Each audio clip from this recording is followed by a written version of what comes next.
Hey digital explorers, Avi here with Catherine, and welcome to your favorite pit stop on the AI superhighway. If you're the type who loves staying ahead of the AI search game, you're in the perfect place.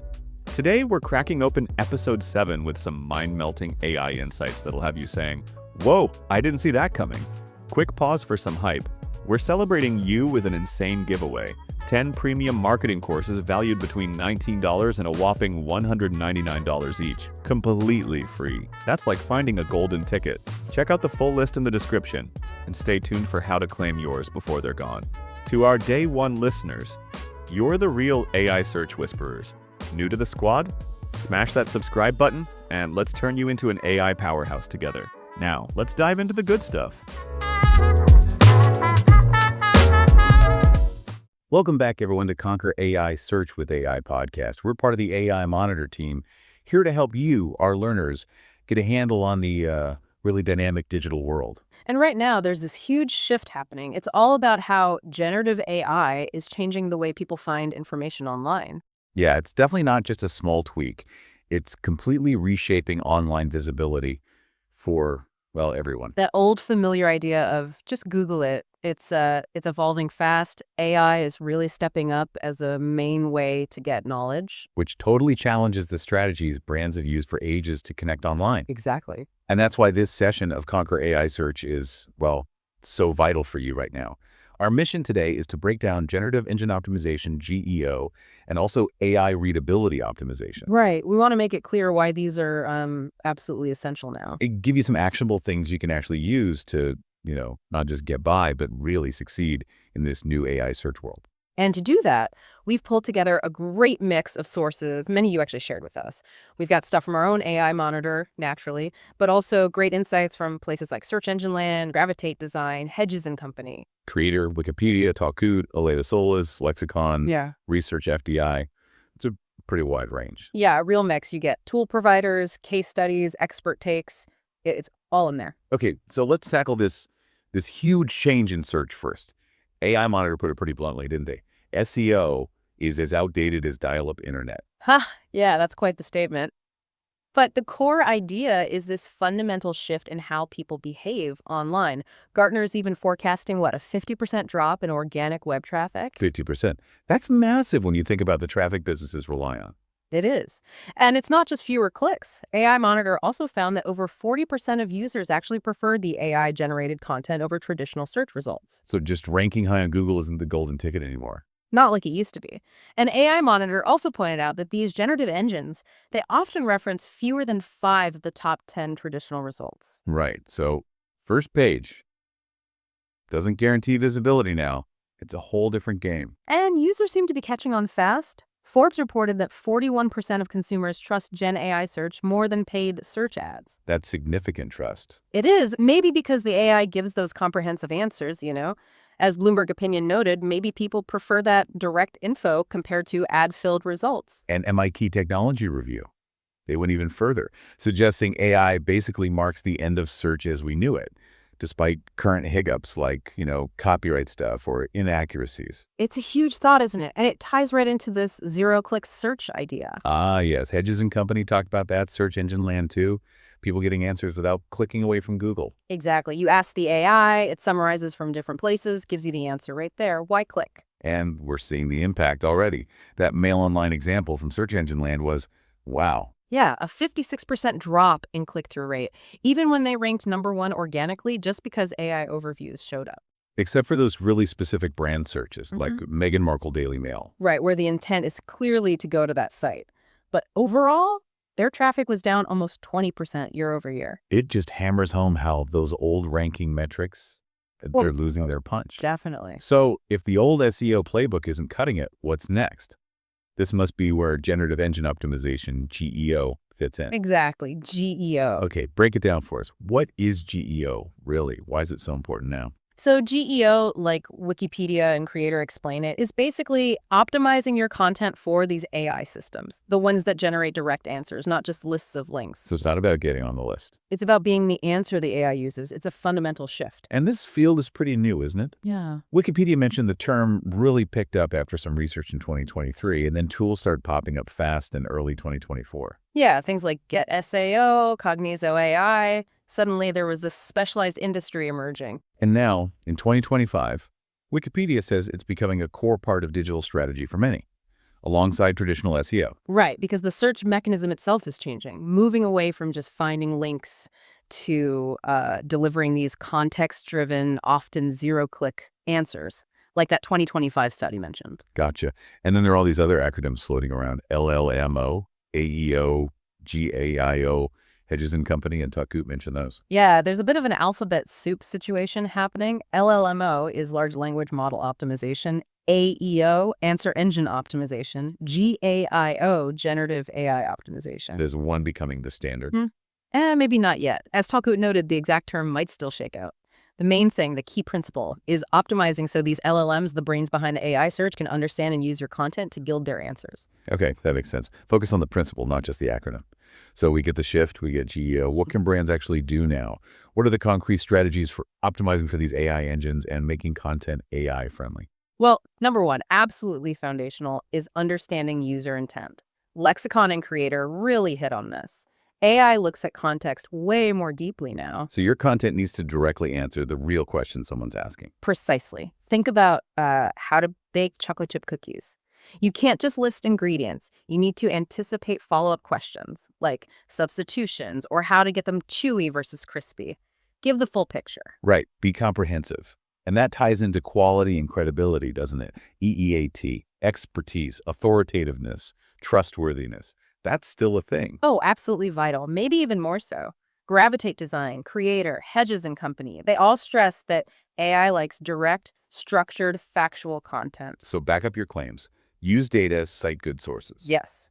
And Hedges and Company reminds us building that brand visibility and trust, even more critical when an AI is deciding what information to present. Okay, what about keywords? Are they dead?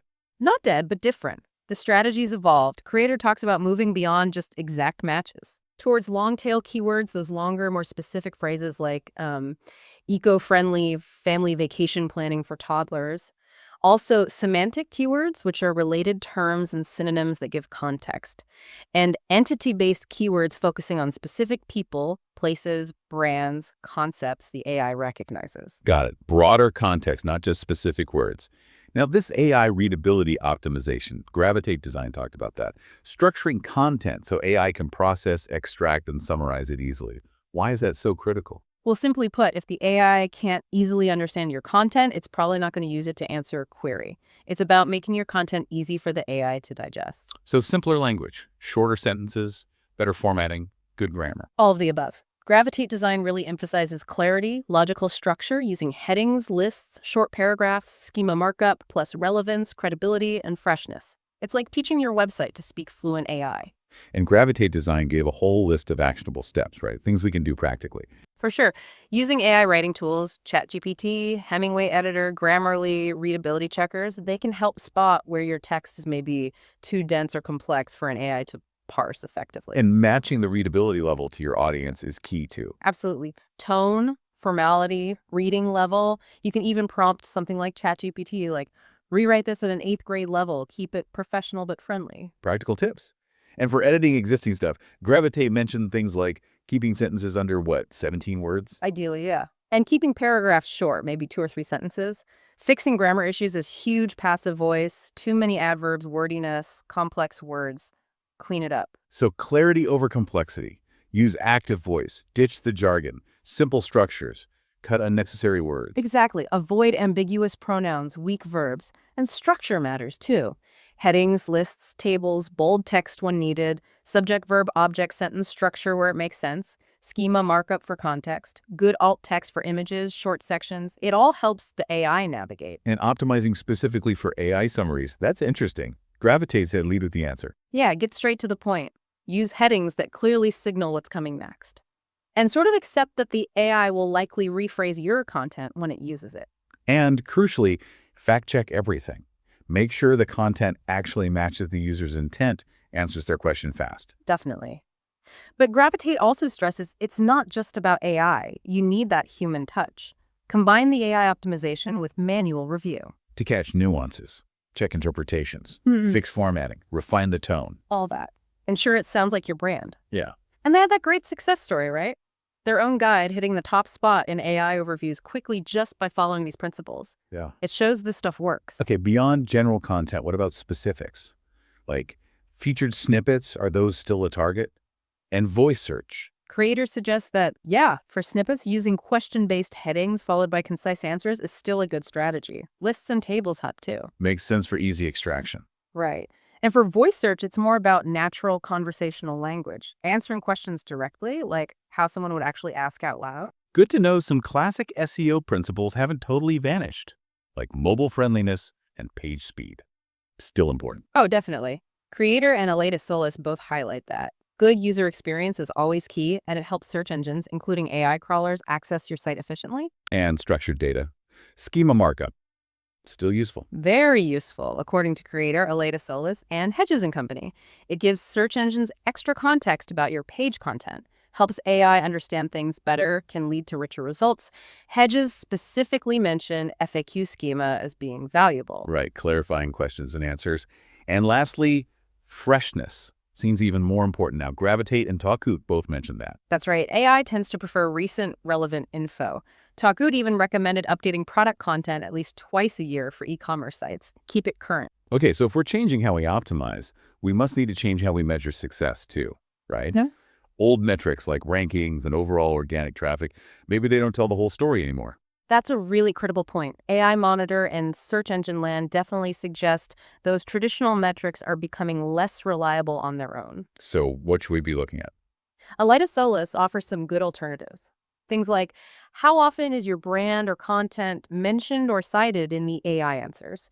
Are you tracking traffic coming specifically from LLMs to your site? LLM traffic. Yeah, tracking visits, engagement, conversions that originated from an AI interaction, Yeah. and monitoring brand sentiment. How are you portrayed in AI answers and the sources they use? That's becoming crucial too. And Hedges and Company's case studies found some interesting shifts in engagement metrics. They did. They saw, on average, things like a 10% rise in engaged sessions per user, a 15% lift in engagement rate overall. But interestingly, a 26% drop in average time per session. Meaning people found answers faster. That's the likely interpretation, yeah. More efficient information discovery thanks to the AI-optimized content. And being part of the AI Monitor team, we've actually developed a tool for this, haven't we? The AI Traffic Monitor. We have. It's designed specifically to help you see which pages are being referenced by AI, spot technical issues blocking AI crawlers, and track those AI-driven conversions. And the early data suggests those conversions might actually be higher quality. That's what we're seeing, yeah. Often higher conversion rates than from other traffic sources, which is really promising.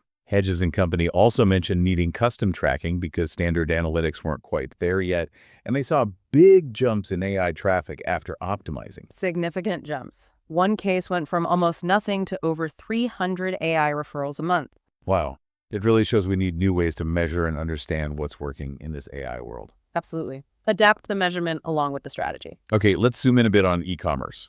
Talkoot had some specific advice for optimizing product content for LLMs. They did. And a key point was that while optimizing for chatbots often aligns with optimizing for human shoppers, the AI needs even more depth and specificity. More detail. Like what? Things like using clear conversational language they suggested around an 8th grade reading level, proactively answering common questions, maybe adding detailed FAQs right on the page, being super specific about benefits and use cases. And providing lots of context. Loads of it. Functionality, unique selling points, materials, care instructions, safety info, the brand story, value, compatibility, warranty details, the whole 9 yards. Basically everything a demanding shopper and an AI might want to know. Exactly. Use the keywords customers actually search with. Provide detailed specs in a structured way. Include good multimedia. Use metadata and tags effectively. And definitely feature those customer reviews they offer social proof and answer questions you might not have thought of. It sounds like the level of detail LLMs need is really just reflecting what shoppers themselves are demanding more of anyway. That's a great way to put it. The bar is just higher for product information now, for everyone involved. Okay, before we wrap up this Conquer AI search session, Let's touch on pitfalls. Hmm. What common mistakes are you seeing as brands try to adapt? And what about AI's own limitations here? Gravitate Design pointed out a few key mistakes. One is just blindly trusting whatever the AI spits out without human review. That's risky. Right. Need that human oversight. Another is using really generic, one-size-fits-all prompts for content generation. You need to guide the AI properly. And also, failing to learn and improve, not looking at the data for AI-generated content and refining your approach. Makes sense. Treat it like any other content process with iteration. Yeah. And AI's limits. Well, current AI still lacks real emotional intelligence, It can sometimes oversimplify complex technical stuff, and its knowledge is based on the data it was trained on, so it might lack nuanced real-world understanding sometimes. Which brings us back to needing human experts involved. Absolutely essential. For review, for guidance, for adding that layer AI just can't provide yet. Okay, so let's try and bring this all together. The core message from this Conquer AI Search podcast seems pretty clear.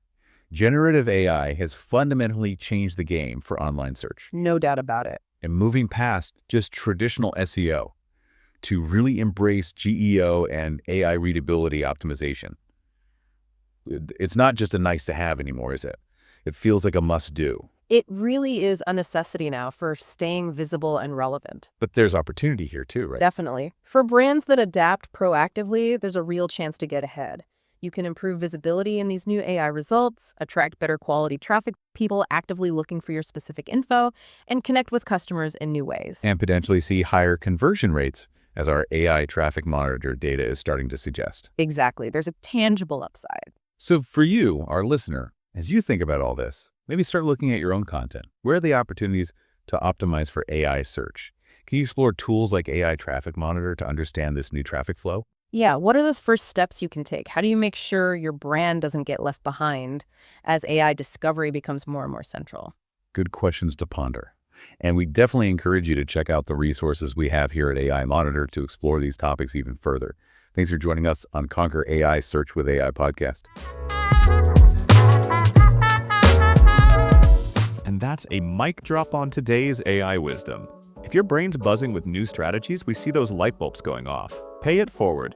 Tag that one friend who still thinks optimizing is just keyword stuffing. Quick reminder, our 10 free premium courses, aka your secret marketing weapons, are still up for grabs. Drop a comment course name and we'll DM you faster than ChatGPT generates bad poetry. Got hot takes or aha moments?